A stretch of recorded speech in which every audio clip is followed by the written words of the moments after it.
All right, folks, let's try this again. I apologize for some of the technical difficulties here. It looks like we are back up and running. So let's make sure that this works here. Hopefully everybody can hear me all right. And it looks like, all right, looks like we're back in business. Apologize for that. So my name is Michael Mayotte, and I am a Baptist Health Wellness Coach with the Why Healthy Living Centers located in the Mandarin area. And I will be speaking to you today, or with you today, on what the heck are macros. So we'll be exploring this topic a little bit further, and as we do go into this, I do want to share that I will not be going into any specific diet plans or making any recommendations to them. I'm more so speaking to how we can create balanced nutrition for ourselves on a daily basis.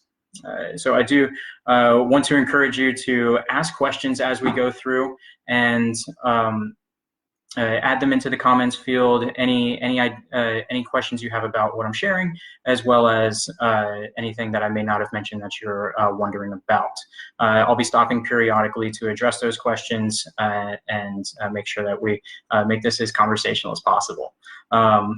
I do see, perfect, I'm seeing some comments here that you're able to see and hear me, so I do appreciate it.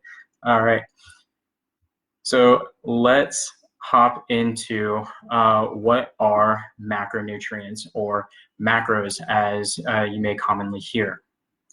So macronutrients are what constitute the bulk of our diet. They supply energy and many essential nutrients to the body. What these nutrients do is they are fundamental for our bodies to grow and repair, develop new tissues. They also conduct nerve impulses and regulate our life processes.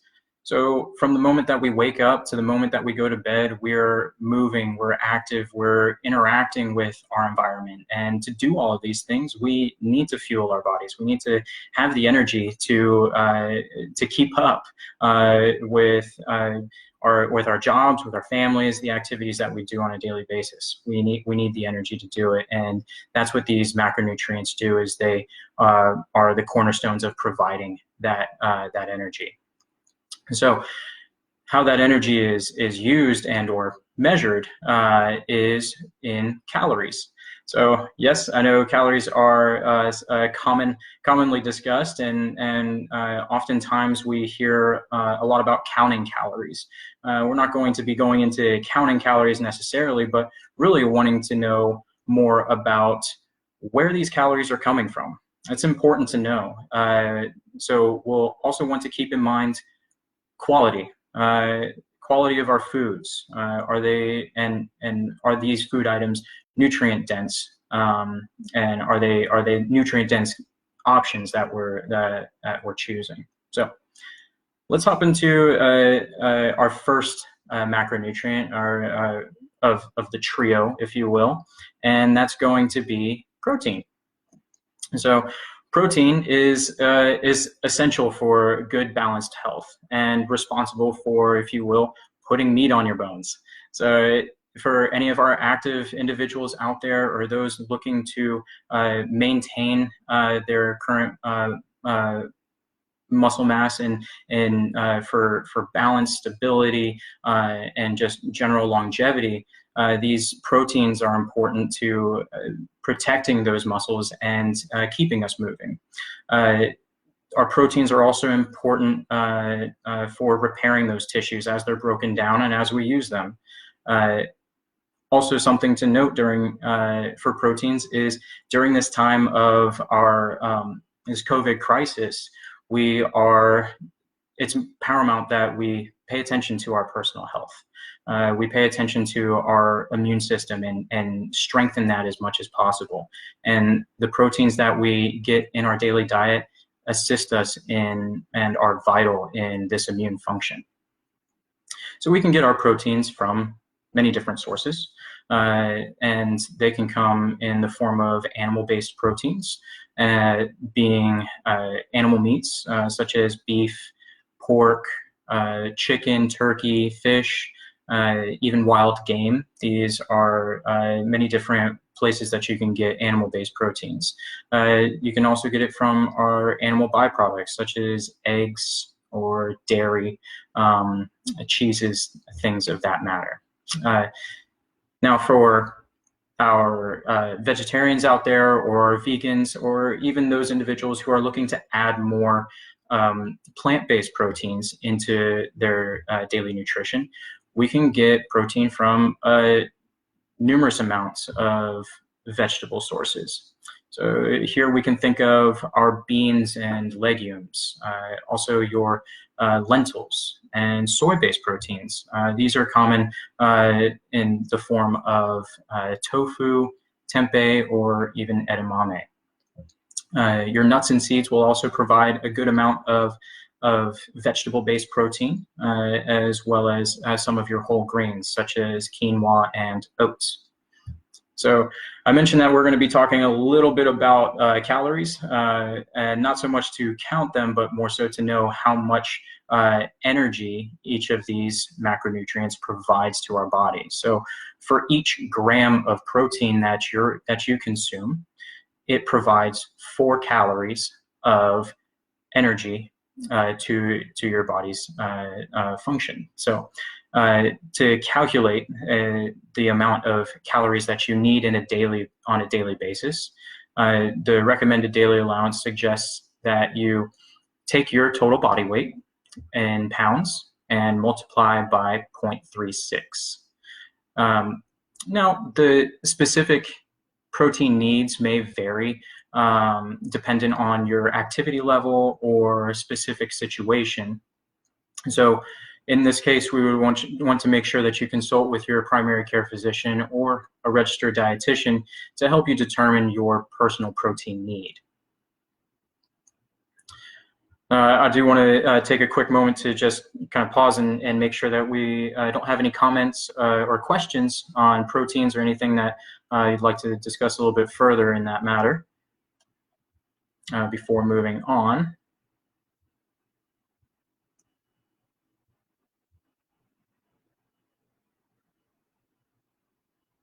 All right. So let's hop into our next building block of our macros, which is carbohydrates. All right.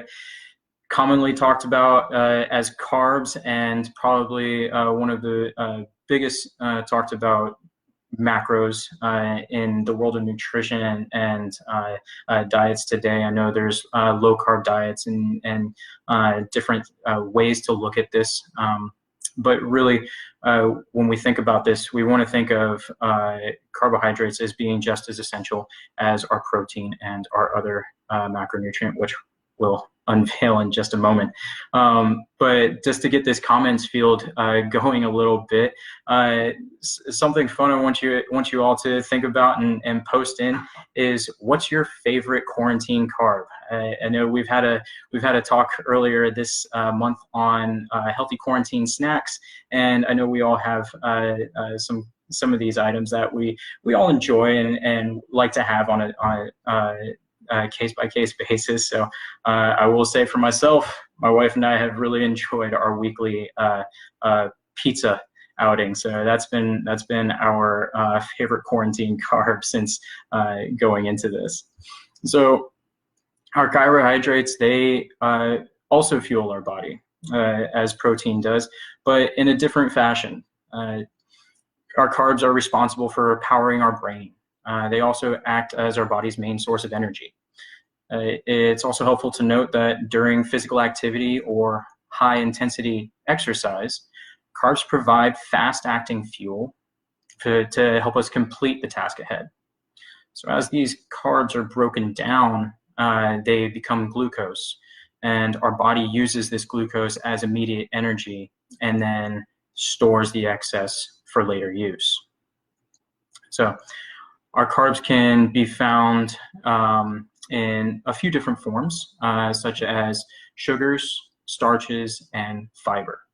So as we continue through the rest of carbohydrates, we want to think about, again, quality and nutrient-dense food items, okay? So breaking our carbohydrates down into the two different groups of quality, which one has more, we have our simple carbohydrates, which are going to be commonly found in our processed food items. Think of your chips, your sweets, almost every cereal down the cereal aisle, your common breads, white breads, pasta, rice, things like that. Some of your daily dairy products can also fall within this category, being some examples being milk, yogurt, ice cream, to name a few. When thinking of your simple carbohydrates, you want to pay attention to any items that may have some added sugar to them. These added sugars is adding in more simple carbs. So these simple carbs can add up and sneak in. So we want to pay attention to where those those added sugars might sneak in. Some of your fruits will fall into this simple carbohydrate category as well.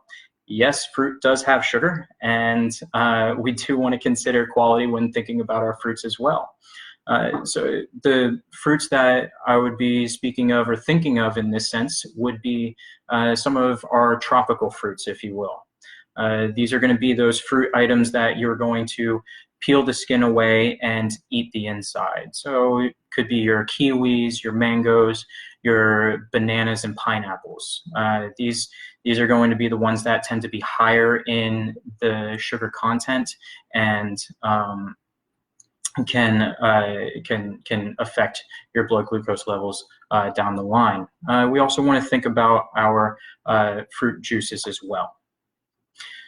So, as I mentioned, our bodies break these simple carbs down, and all carbs are broken down into glucose. But with these simple carbohydrates, they're broken down much quicker, which means it increases our blood glucose levels much rapidly, and with extended spikes in our blood glucose levels, it can often result in diabetes in the future if we're not paying attention to them. And we don't want that. We want to avoid putting ourselves in that position if we can. And how we can do that is by putting more of our focus onto our complex carbohydrates. So this is going to be the other bucket of our carbohydrates. Complex being more nutrient dense. Our complex carbohydrates are going to be food items that are rich in fiber, lower in sugar. Okay, so these can be commonly found in your whole grain or whole wheat breads and rice and pastas. They'll also be found in your whole foods. So what are whole foods? Whole foods are going to be basically anything you can find in your produce section. If it came directly from the tree or out of the ground and set out on the produce stand, those are going to be your whole foods. It's the real deal, and there's been nothing done to it. Whole foods can also you can get as close to whole foods if you're looking at your minimally processed items as well. Minimally processed would be considered items that, think of your lettuce, pulled out of the harvested, washed, packaged, ready for you to take home with you. So there's not much done to it. It hasn't gone through the factory. Your other complex carbohydrates are also going to be found in your starchy vegetables. And these can be vegetables such as your squash, beans and legumes, potatoes. Potatoes can be a sneaky one, though. I know we all love our baked potato. What makes that potato a complex carbohydrate is eating the whole potato, so including the skin, not just eating the inside. We want to make sure that we eat the whole thing, and that's what's going to provide that fiber and make it complex. Also, you'll find some of your your fruits come back in the complex carbs. So we have fruits in our simple carbohydrate bucket, but we also have fruits in our complex carbohydrate buckets. These are going to be fruits that you consume the whole thing, everything but the pit. So these can be fruit items like apples would probably be one of the most common ones, or berries. Berries are fantastic for you, tend to be lower in sugar content. You eat the whole thing, and they have great, great vitamins and minerals that help supply your body. So choosing these nutrient-dense foods, nutrient-dense and fiber-rich foods, remember that fiber, you don't want to forget about it, helps prevent those blood glucose levels from spiking so drastically, and it helps keep you fuller longer, which essentially is the purpose of taking in these macros and being able to fuel ourselves. So coming back to the calories on this one, we spoke of calories in regards to protein. Considering our carbs, they also provide 4 calories per gram of that food item. So you can see how as you look at your food items, they can you'll be able to calculate or use that for your calculations as you go through looking at your personal nutrition. So I see some comments popping in here, so I just want to make sure that we answer any questions that might be in there.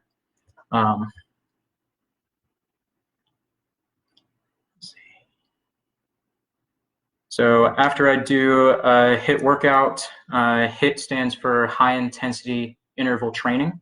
So after I do a HIIT workout, I feel exhausted for a while. Should I eat some carbs? Yes, carbs being helpful for replenishing your energy. After your workouts, having some carbohydrate source as well as a protein source is going to be helpful for replenishing the energy, but also providing your body with the necessary building blocks to repair that muscle tissue that you just put through a rigorous workout. So that way you're giving yourself the energy to continue, especially if you're doing, say, those morning workouts and you got to get through the rest of your day. You have the work day to tend to and the family. So you want to make sure that you're giving yourself an energy boost there, but also the protein to make sure that it's helpful to repair your muscles and keep you full and get you some sustainable energy to kickstart. Great question. All right. Hey, Jean. Hey, Diana. Thanks, everybody, for joining. Awesome. All right. So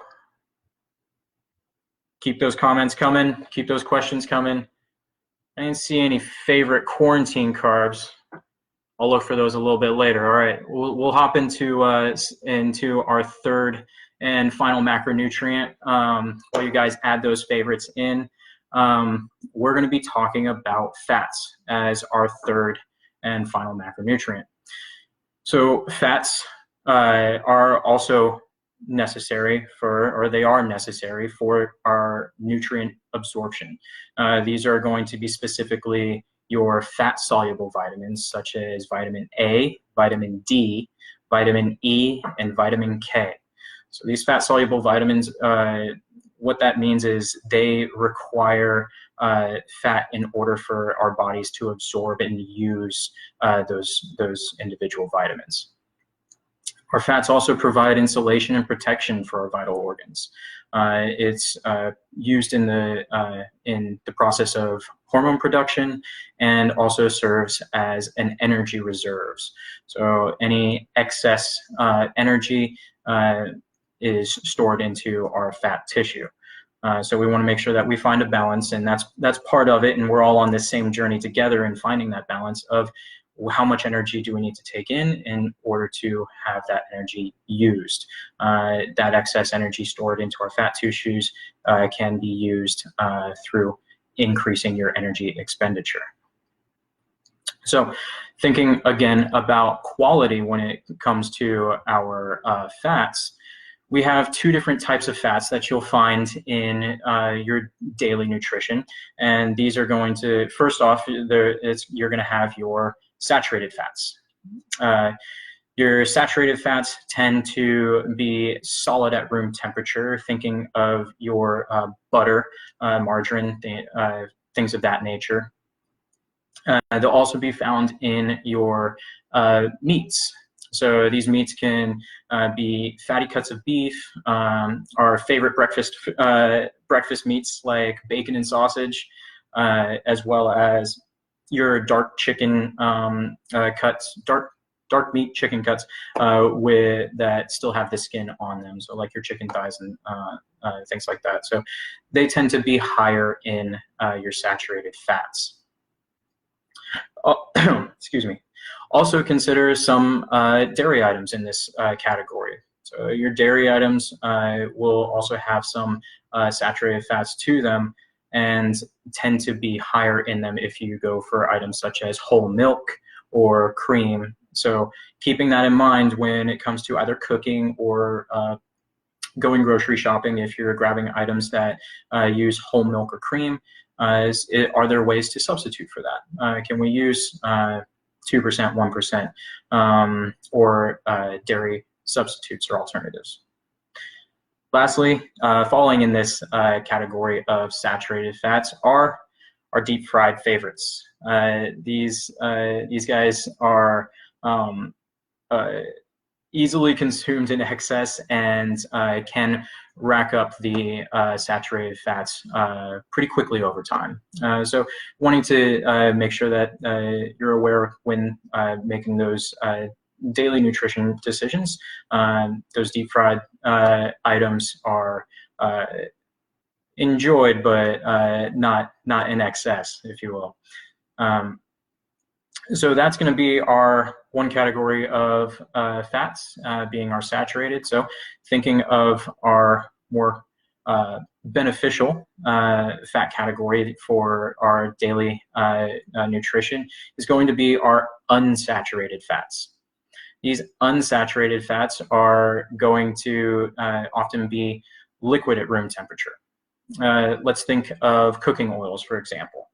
It's often best to go for those single source items such as olive oil, grapeseed oil, avocado oil, or the avocado itself. These cooking oils are coming from one product, one place. The olive oil comes from the olives, the avocado oil comes from the avocados. These are going to be more beneficial to us, be higher in those unsaturated fats, and have them be minimally processed. Thinking back to those whole foods or minimally processed foods. The ones that we want to try and limit the use of when it comes to our cooking oils is going to be our vegetable oil and canola oils. These are going to be ones that come from multiple sources pulled together to create the one product, which means there is more processing done to it, and it lends itself to less nutrient density. So if you can go for those single-sourced cooking oils, that's a step in a healthier direction for your daily nutrition. It's something that that might be able to work on. These unsaturated fats can also be found in some of our animal proteins, primarily our fish. So eat fish a couple times a week, plug there. You can also find these unsaturated fats in your nuts and seeds. So some examples would be cashews, almonds, walnuts. For seeds, it can be chia seeds, sunflower seeds, and pumpkin seeds, to name a few.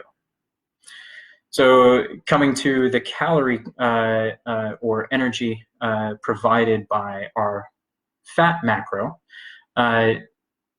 fats are nutrient dense, but they are also higher in calories, coming in at 9 calories per gram, which is more than double than its macro counterparts of protein and carbs. Okay, they came in at 4. This is coming in at 9. So you can see where, although fats are good for us, and necessary for a balanced meal and general nutrition, a little bit goes a long way. So having a little bit of fat in your meals, in your snacks, that's good. We don't want to overdo it. Overdoing it can, you can see, being more than double in the calories per gram, it can ramp up rather quickly. So just wanting to be cautious, or more so cognizant of it when making our meal choices or plans.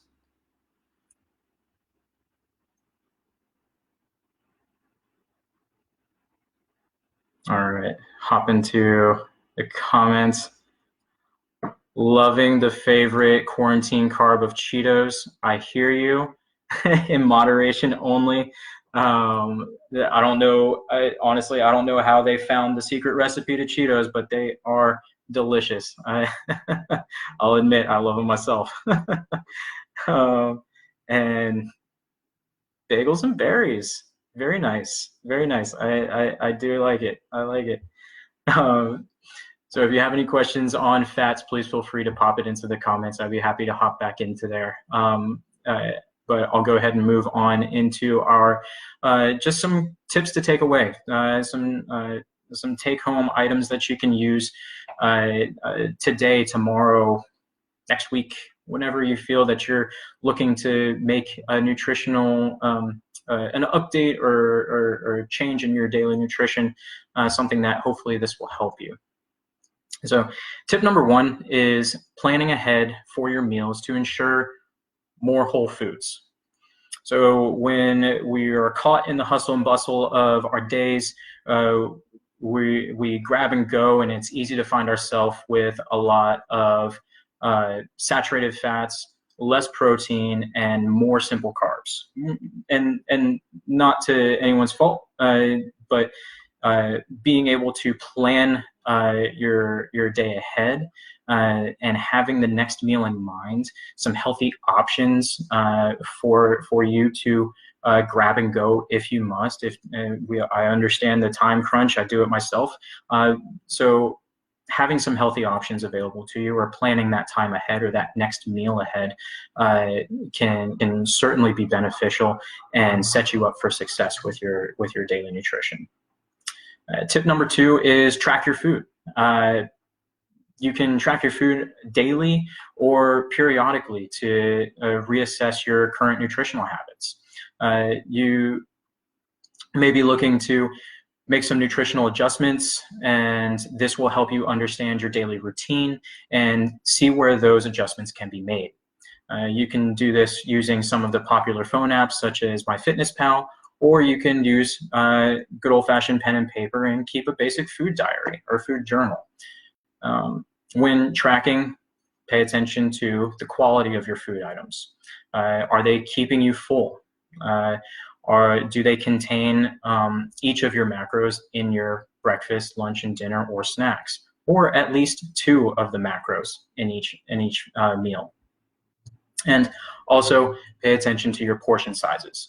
So these are good, helpful notes to jot down in your food journal or on your food tracker app. Tip number 3 is be careful with empty calories.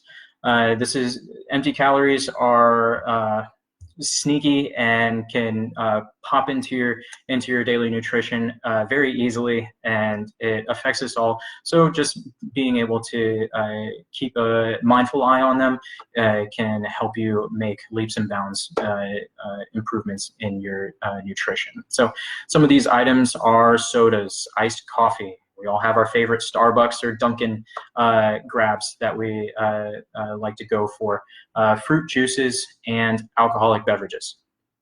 So for our fruit juices, I challenge you to eat the whole fruit.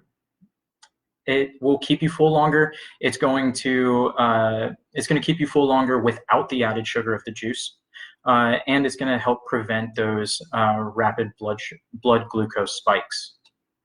For your iced coffee, sugar and cream can add up rather quickly when grabbing out. And for this, if you can try to make your coffee at home where you're able to measure your own additives or explore lower calorie options with less sugar or less fat at your favorite coffee shop. Soda and alcoholic beverages. So these drink items, although enjoyable, are empty calories and provide us no vital nutrition. So try to limit the consumption. For sodas, try to find alternatives such as naturally flavored seltzer waters. These are growing in popularity, and you can find several options available to you at your grocery store. For alcoholic beverages, try to stick to no more than 1 to 2 drinks per day. And look for options that don't add or use a lot of sugary mixers such as sodas and fruit juices. And tip number 4 is savor the sauces. As we said with fats, a little bit goes a long way with sauces as well. These sauces can have a lot of hidden added sugars and or saturated fats. So think of your common favorites like ketchup, barbecue sauce, ranch dressing, or other creamy salad dressings. Try using seasonings for your food. Try seasoning your foods with fresh herbs and spices to add flavor instead of using excess amounts of sauce. Looks like we don't have any other questions, but if you do have any questions on anything that I've shared with you today, please feel free to pop them in here real quick. I'll close this out with you just by saying thank you for being here and taking a moment to watch this video and participate and learn a little bit more about macronutrients or macros. And I hope this was helpful to you in learning a little bit more about it. And if you'd like some more information or individual health coaching, please check us out at the Y Healthy Living Centers. We're in multiple YMCA facilities around the Jacksonville area. We're open to the community, and our health coaching services, health education classes, and our biometric screenings are free and open to the public. So please reach out to us, and we'd be happy to help you with getting set up. I hope you have a great day, and be well, stay safe out there.